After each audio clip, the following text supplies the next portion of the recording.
কোনো খেলা যদি খেলোয়াড়রা নিজেদের মধ্যে টাকা পয়সা আদান প্রদান করে যে জিতলে আমরা টাকা পাবো তোমরা দিবা আর হারলে আমরা তোমাদেরকে টাকা দিব, এরকম যদি আদান প্রদান হয় তাহলে সেটা জুয়ার অন্তর্ভুক্ত হবে এবং এটা জায়েজ না, এটা হারাম।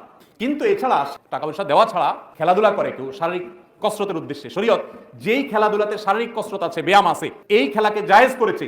যদি কখনো জেহাদের প্রয়োজন হয় তাহলে আমি নিজের শরীরকে ফিট রেখে আল্লাহর রাহে আমি লড়বো, এই নিয়ত করে যদি সে শারীরিক কসরত করে তাহলে এটা তো ইবাদত হবে। কথা বুঝেন নাই? তবে ইমাম সাহেব নামাজ না পড়ায়া খেলে আমার কাছে এটা বিশ্বাসযোগ্য মনে হচ্ছে না, এরকম হওয়ার কথা না। যদি সেরকম হয় তাহলে সেটা অবশ্যই নিন্দনীয়। সেটা ইমাম সাহেব কেন, মুসল্লির জন্য প্রশ্ন এরকম আসতে পারলো না, হুজুর আমাদের অনেক মুসল্লি আছে ক্রিকেট খেলে এবং খেলা মজে যায়, এই জন্য নামাজ পড়তে আসে না। এরকম প্রশ্ন তো কোনোদিন আসে না।